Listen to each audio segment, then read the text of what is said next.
प्यारे बच्चों नमस्कार। कैसे हैं आप सब। आइए बच्चों, सबसे पहले आज का विचार।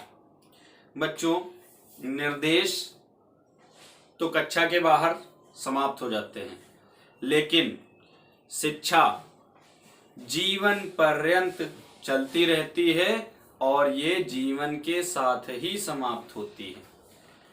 तो आइए बच्चों, अब हम लोग देखते हैं आपका इंटरमीडिएट का इलेक्ट्रोस्टैटिक्स का चौथा चैप्टर, जिसका नाम है धारिता तथा परावैद्युत कैपेसिटेंस एंड डाई इलेक्ट्रिक, और संधारित तथा परावैद्युत कैपेसिटर एंड डाई इलेक्ट्रिक। ये दो मैंने शीर्षक क्यों लिखे बच्चों? किसी बुक में ये धारिता तथा परावैद्युत के नाम से है, किसी बुक में ये संधारित तथा परावैद्युत के नाम से है, तो आपको कोई कंफ्यूजन ना हो इसलिए मैंने इसके दोनों टॉपिक लिख दिए हैं। ठीक है, इसके दोनों शीर्षक लिख दिए हैं। अब हम इसको पढ़ने में सबसे पहले इसमें हम लोग जानेंगे चालक तथा विद्युत रोधी अथवा परावैद्युत। चालक पदार्थ तथा विद्युत रोधी पदार्थ, या उन्हीं को हम और क्या बोलते हैं, परावैद्युत पदार्थ। कंडक्टर्स एंड इंसुलेटर्स और डाई इलेक्ट्रिक। तो आइए बात करते हैं हम लोग चालक के बारे में। बच्चों, वे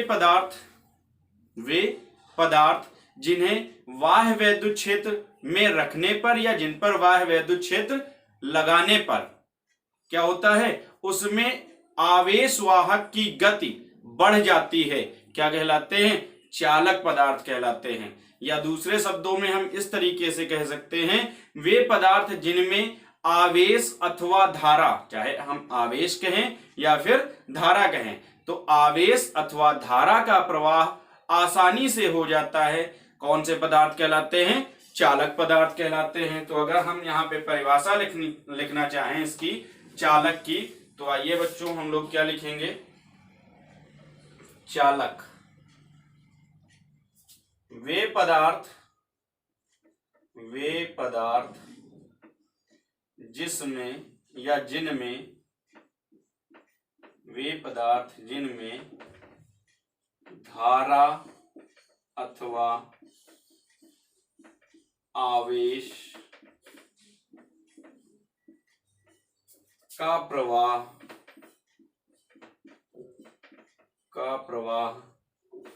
आसानी से, या आप सुगमता पूर्वक भी यूज कर सकते हैं, होता है या होता रहता है।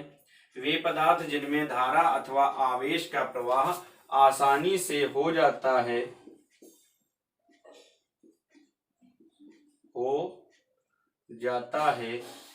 उन्हें चालक पदार्थ कहते हैं।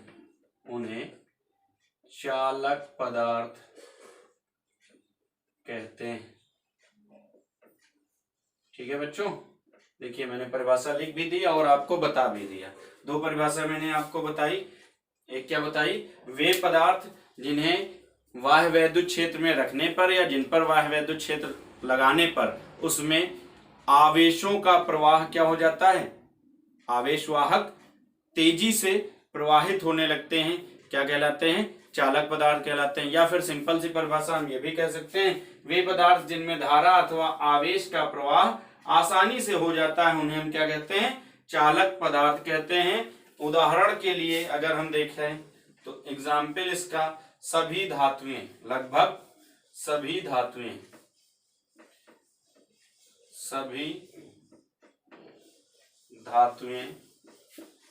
लगभग,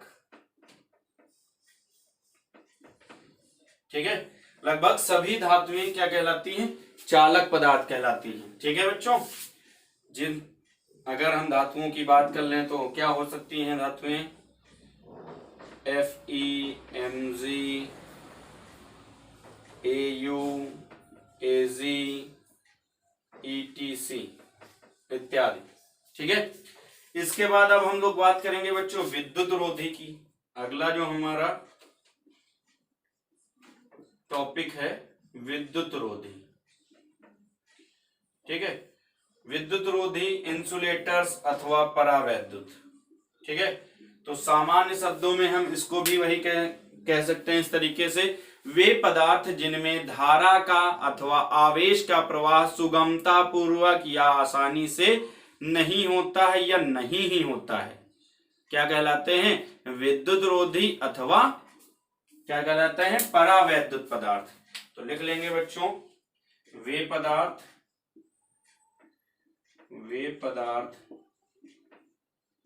जिनमें आवेश अथवा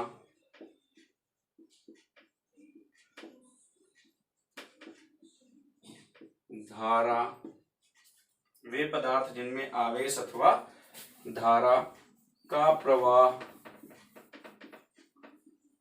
सुगमता पूर्वक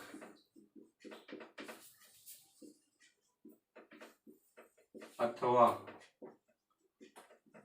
नहीं होता है,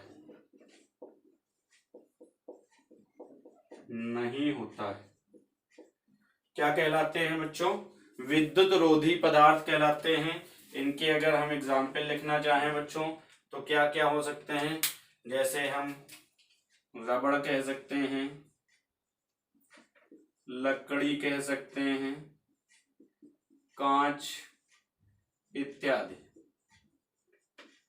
ठीक है बच्चों, तो वे पदार्थ जिनमें आवेश अथवा धारा का प्रवाह सुगमता पूर्वक अथवा नहीं होता है क्या कहलाते हैं? विद्युत रोधी पदार्थ कहलाते हैं। ठीक है बच्चों, क्लियर?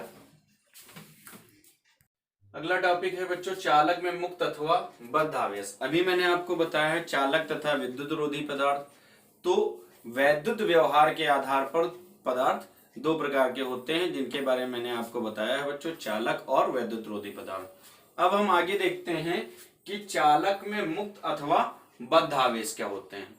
तो देखिए बच्चों, हम सभी जानते हैं प्रत्येक परमाणु जो है वो क्या होता है? प्रत्येक पदार्थ परमाणुओं से मिलकर बना होता है और प्रत्येक परमाणु की बात हमने कही थी, तो प्रत्येक परमाणु में क्या होता है? नाभिक होता है।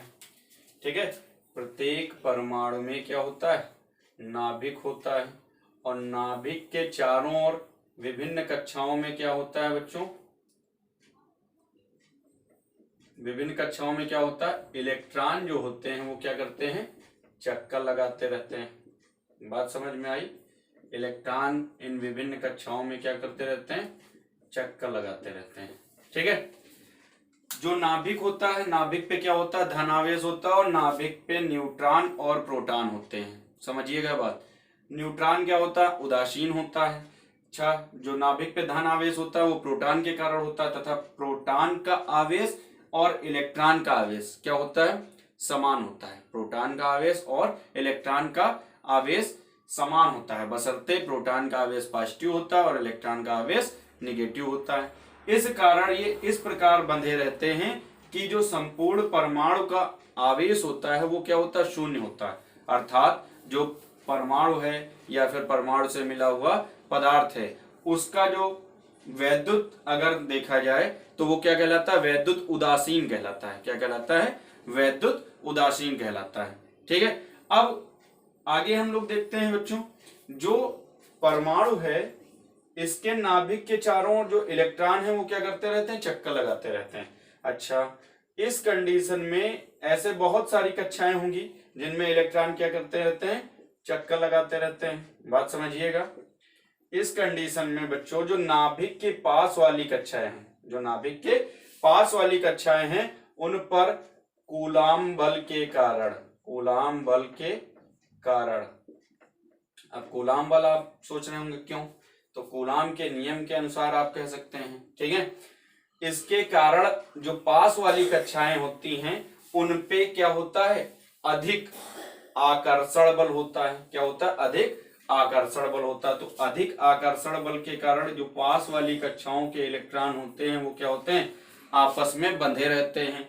लेकिन जैसे जैसे इन कक्षाओं से, नाभिक से इन कक्षाओं की दूरी क्या होती जाती? बढ़ती जाती। ठीक है, तो ऐसी सिचुएशन में जो बाहरी वाली जो आउटर मोस्ट कक्षाएं होती हैं जहां पे इलेक्ट्रॉन चक्कर लगा रहे होते हैं वहां के इलेक्ट्रॉनों में जो लगने वाला ये बल होता है ये अत्यंत क्षीण हो जाता है। लगने वाला जो आकर्षण बल होता है वो अत्यंत क्या हो जाता है, क्षीण हो जाता है। जिसके कारण बच्चों ये क्या करते हैं, ये इलेक्ट्रॉन क्या कर सकते हैं, संयोजी हो सकते हैं। ठीक है, इन्हें हम संयोजी इलेक्ट्रॉन कहते हैं। जो आउटर मोस्ट कक्षाओं में होते हैं उन्हें हम क्या कहते हैं, संयोजी इलेक्ट्रॉन कहते हैं। अच्छा, ये विभिन्न ऊर्जाओं की कक्षाओं में चक्कर लगाते हैं, ये तो आपको पता ही है कि इलेक्ट्रॉन जो होते हैं ये विभिन्न प्रकार की ऊर्जाओं की कक्षाओं में चक्कर लगाते हैं। क्लियर।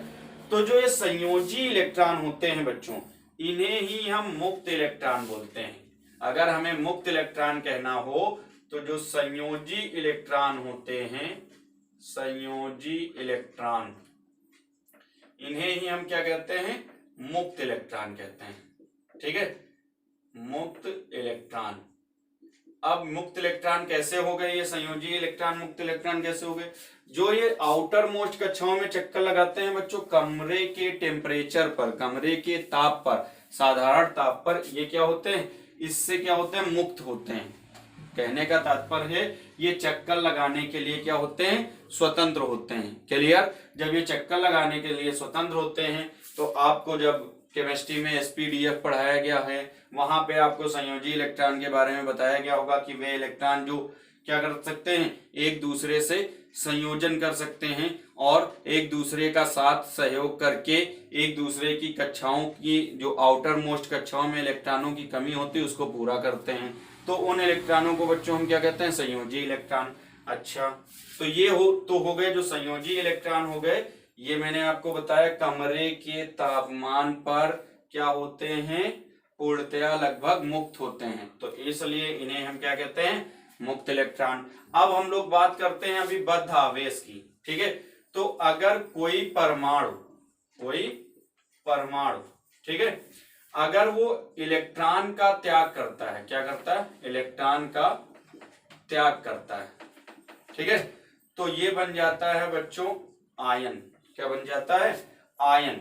जैसे हमने सपोज दैट मान लिया कि हाइड्रोजन ने इलेक्ट्रॉन का त्याग किया तो क्या हुआ बच्चों, H+ आयन बन गया। मैं आपको केमिस्ट्री की बात नहीं बता रहा हूं बहुत गूढ़, मैंने एक उदाहरण ले लिया कि H लिया और एक इलेक्ट्रॉन निकला तो H+ आयन। या अगर आपको वही समझना है तो देखिए Na लेते हैं, इसमें से अगर एक इलेक्ट्रॉन निकल जाएगा तो ये क्या बन जाएगा बच्चों, Na+ आयन बन जाएगा।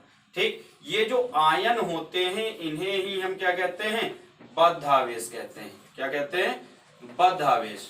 क्यों कहते हैं बद्ध आवेश, इसकी भी बात आप समझिएगा।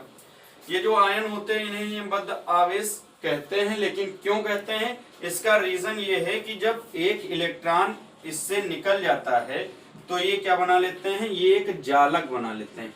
क्या बना लेते हैं, जालक बना लेते हैं।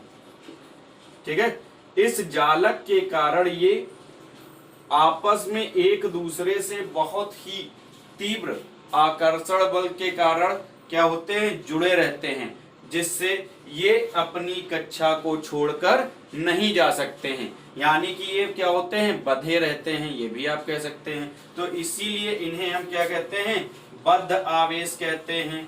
तो बात समझ में आई, सिंपल सी। अगर इसका तो ये तो डिस्क्रिप्शन हो गया, मैंने बताया कैसे कहां से आया, लेकिन अगर आपको ऐसे समझना है, छोटी सी बात अगर इसमें समझनी है कि चालक में मुक्त इलेक्ट्रॉन क्या होते हैं, तो जो परमाणु में संयोजी इलेक्ट्रॉन होते हैं, जो किसी चालक के या किसी पदार्थ के परमाणु में जो संयोजी इलेक्ट्रॉन होते हैं वही इलेक्ट्रॉन क्या कहलाते हैं, मुक्त इलेक्ट्रॉन कहलाते हैं। तथा यदि कोई परमाणु आवेश का क्या कर देता है, इलेक्ट्रॉन का त्याग कर देता है, तो वह क्या बना देता है, धन आयन बना लेता है। यह धन आयन ही क्या कहलाते हैं, आपके बद्ध आवेश कहलाते हैं। बात समझ में आई, क्लियर। तो इसको आप नोट कर लीजिएगा। क्लियर। आगे देखते हैं बच्चों, वैद्युत धारिता की अभिधारणा तथा परिभाषा, concept of electrical capacitance and it's definition. किसी चालक की वैद्युत धारिता उस चालक की वैद्युत आवेश का संग्रहण करने की क्षमता की माप होती है। कहने का तात्पर्य यह है, किसी चालक की जो वैद्युत धारिता होती है वह उस चालक के आवेश, अगर कोई चालक है तो वह कितना आवेश संग्रहित कर सकता है, कितना आवेश इकट्ठा कर सकता है, इस पर निर्भर करती है, या इसी की माप ही उस चालक की क्या कहलाती है, वैद्युत धारिता। एक बार फिर से देख लेते हैं, किसी चालक की वैद्युत धारिता उस चालक की वैद्युत आवेश का संग्रहण करने की क्षमता की माप होती है। दूसरे शब्दों में अगर हम इससे कहना चाहें बच्चों, जैसे कोई बर्तन है, ठीक है, उसमें हम क्या करते जाएं, द्रव भरते जाएं, तो द्रव जब भरते जाएंगे तो उसका आयतन क्या होता जाएगा, बढ़ता जाएगा। सिंपल सी बात है भाई, द्रव का आयतन बढ़ता जाएगा ना। या तो बर्तन में, अगर बर्तन में द्रव भर रहे हैं तो पहले उसकी ऊंचाई कम होगी, फिर ऊंचाई बढ़ती चली जाएगी। क्लियर। तो इसी तरीके से यदि किसी चालक को लगातार आवेश दिया जाए तो उसमें क्या होगा, उसके विभव में परिवर्तन होता चला जाएगा, उसके विभव में परिवर्तन होता चला जाएगा। इस कंडीशन में यदि चालक को दिया गया आवेश क्या हो, Q हो, ठीक है। Q आप कैपिटल भी ले सकते हैं, स्मॉल भी ले सकते हैं, ये आप पे निर्भर करता है, ठीक है। Q और Q, ठीक। यदि किसी चालक को दिया गया आवेश Q हो तथा विभव में परिवर्तन कितना हो, डेल्टा V हो, तथा आवेश हो जाए Q और विभव में परिवर्तन कितना हो, V हो, या डेल्टा V लिख सकते हैं, ठीक है। या लगातार जो विभव बढ़ रहा है उसे हम V लिख सकते हैं, ठीक। तो इस कंडीशन में Q is proportional to V, जितना Q देते जाएंगे उतना V बढ़ता चला जाएगा, ठीक है। यानी Q इज प्रोपोर्शनल टू हो गया V। अब जब हम प्रोपोर्शनल हटाते हैं तो इसके स्थान पे एक अनुपातिक नियतांक आता है जिसे हम C बोलते हैं। इससे C इक्वल टू बच्चों क्या आ गया, Q upon V। C equal to क्या आ गया, Q अपान V। Q का मात्रक बच्चों कूलाम और V का मात्रक वोल्ट, तो ये तो हो गया कूलाम प्रति वोल्ट इसका मात्रक। अगर हम इसकी यहां से परिभाषा निकालना चाहें बच्चों, तो कि यदि 1 वोल्ट का विभवांतर, यदि किसी चालक को 1 वोल्ट का विभवांतर दिया जाए तो उस स्थिति में चालक का जो आवेश होगा वो क्या होगा, उस स्थिति में चालक का जो आवेश होगा वो उसकी धारिता के बराबर होगा, या चालक को जो दिया गया आवेश होगा वो उसकी धारिता के बराबर होगा। या इस तरीके से कह सकते हैं, यदि किसी चालक को दिया गया आवेश Q हो तो उसके द्वारा जो चालक के विभव में परिवर्तन हो वो V हो, तो इस स्थिति में आवेश Q तथा विभव V के अनुपात को चालक की धारिता कहते हैं। C equal to Q upon V, मात्रक इसका हो गया कूलाम प्रति वोल्ट। क्लियर बच्चों। C का मान की अगर निर्भरता हम देखें तो C का मान चालक के साइज एवं आकृति पर निर्भर करता है, ठीक है। चालक के चारों ओर के माध्यम की प्रकृति पर भी C का मान निर्भर करता है बच्चों, ठीक है। निकटवर्ती आवेशों की स्थिति क्या है इस पर भी निर्भर करता है। तो ये तो C के मान की निर्भरता मतलब धारिता के मान की निर्भरता हो गई। अभी मैंने इसका मात्रक आपको एक बताया कूलाम प्रति वोल्ट। अगर अन्य मात्रक हम देखें तो CGS माध्यम होता है बच्चों इसका 1 ESU धारिता या 1 ESU, ठीक है, इलेक्ट्रोस्टैटिक यूनिट, या फिर हम इसे 1 स्टेट फैरेड भी इसका CGS मात्रक लिखते हैं। अगर SI मात्रक की बात आए तो बच्चों SI मात्रक क्या होता है, फैरेड होता है। क्या होता है SI मात्रक, फैरेड। अगर हम इसकी विमा निकालने को कहें तो C इक्वल टू देखिए Q अपान V है Q, और V इक्वल टू क्या होता है बच्चों, W अपान Q। तो देखिए Q इंटू Q हो जाएगा अपान W हो जाएगा, ठीक है। अब W बराबर क्या हो जाएगा बच्चों, Q इंटू Q, W बराबर हो जाएगा mgh। अच्छा Q बराबर क्या होता है, IT होता है। क्या होता है, IT, ठीक है। तो IT यहीं पे लिख लेते हैं, एक स्टेप बढ़ा के क्या करते हैं, IT इंटू IT, यही बात ना। तो I मतलब एम्पियर, इसका मूल मात्रक क्या होता है, एम्पियर। T मतलब सेकेंड, ठीक है। तो इसका मूल मात्रक क्या होता है, सेकंड होता है। अगर इसको हमें दर्शाना है तो A से दर्शाते हैं और इसको दर्शाना है तो T से दर्शाते हैं। तो देखिए बच्चों AT और AT 2 टाइम लिख लिया हमने। m मतलब द्रव्यमान होता है, g मतलब गुरुत्वीय त्वरण होता है, तो गुरुत्वीय त्वरण का मात्रक LT - 2 होता है, इसका विमीय सूत्र मीटर प्रति सेकंड स्क्वायर, और ये L। क्लियर। अब देखते हैं बच्चों, सबको हम ऊपर ले जाते हैं, तो m ऊपर जाएगा तो m की पावर हो जाएगा -1।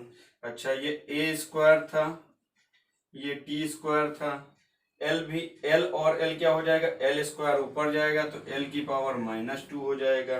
ठीक है। अब t की पावर -2 ऊपर जाएगा तो कितना हो जाएगा, t की पावर +2 हो जाएगा। बात समझ में आई। t की पावर -2 ऊपर जाएगा तो t की पावर क्या हो जाएगा, +2, यानी m की पावर -1, आगे l की पावर -2, a स्क्वायर, t की पावर 4, ये इसका हो गया बच्चों विमीय सूत्र। क्लियर। आगे देखते हैं। अब आगे की चर्चा बच्चों हम लोग अगले वीडियो में करते हैं। क्लियर।